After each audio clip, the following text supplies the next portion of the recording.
You know that feeling, right? Where it seems like no matter what you have, it's just never quite enough? Well, it turns out that exact feeling, that tension between what we want and what we actually have, is what the entire field of economics is all about. And it's why we see these crazy contradictions everywhere we look. Like, how can we live on a planet with so much food, yet some people are struggling to eat, while others are literally throwing it away? Or think about this one. You've got a nation sitting on a sea of oil, a resource the whole world is clamoring for, but a whole lot of its own people can't find a job. I mean, how does that even happen? And you know, bringing it right back home to you and me, it's that universal thing. Whether we're talking about time, money, or just plain energy, we always feel like we could use just a little bit more. Okay, so all of these huge, complicated questions, from what's happening in global markets to what's in our own wallets, they all circle back to one single, really powerful and fundamental economic problem. And here's the cool part. Once you really get this one concept, a lot of things about our world, and even the choices you make every day, are going to start making a whole lot more sense. And that big concept, it's called scarcity. This is it. This is the bedrock idea of economics. And it's not really about money, it's about something way more basic to how our world works.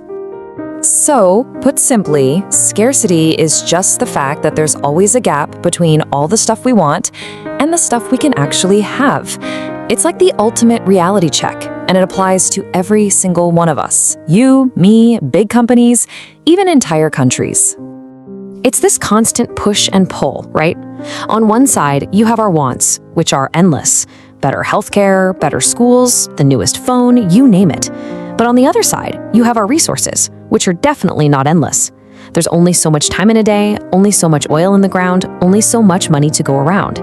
This basic conflict is what makes the whole world of economics go round. So because of this problem, because we can't have it all, we're forced to do one thing. We have to choose. And every single society, no matter how rich or how poor, has to answer three huge economic questions. And these are the big three. They might look simple on the surface, but the way a society decides to answer them literally shapes the lives of billions of people. So, first up, what are we going to make? A country only has so many resources, so what's the priority? Should Ghana, for example, use its land and people to grow more cocoa, or should it build up its tourism industry? Should the United States pump more money into defense or into healthcare? See, these aren't just numbers on a spreadsheet, they're choices that show what a nation truly values. Okay, next question. How do we make it? Are we going to use more people or more machines? For instance, building a road in Nigeria might be very labor-intensive, creating a ton of jobs. But in Japan, that very same project might be capital-intensive, using incredible machinery to get it done fast. And look, there's no single right answer here. It's always a trade-off. And finally, we get to maybe the toughest question of all. Who is all this stuff for? Once we've made all these goods and services, who gets to have them? The people who can afford to pay the most? Should we try to spread it out evenly? When a government decides to subsidize fuel, it's making a call. It's deciding to help more people be able to afford it. This question is all about fairness. So, who actually gets to answer these massive questions? Well, that all comes down to what kind of economic system a country is running.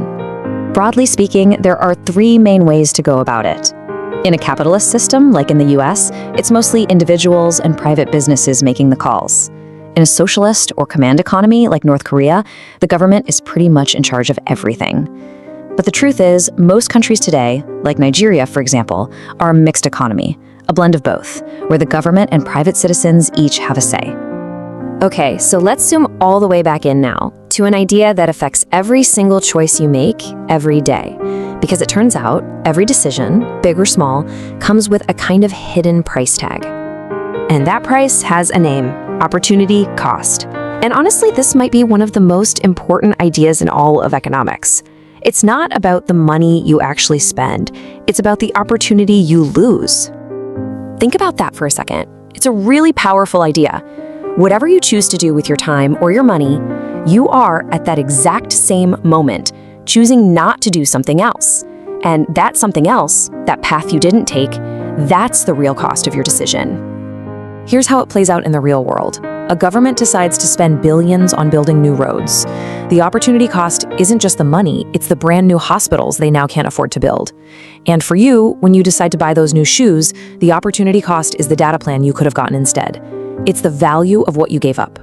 So when you strip away all the complicated charts and jargon, that's really what economics is all about. It's not some mystery, it's the very human study of how we make choices in a world where we just can't have everything we want. It's about how we manage scarcity. And once you see the world this way, you can't unsee it. Every choice, from what a nation builds to what you buy for lunch, comes with that invisible price tag, the opportunity you passed up. So the next time you have to make a choice, ask yourself, what's the real cost here? What am I giving up?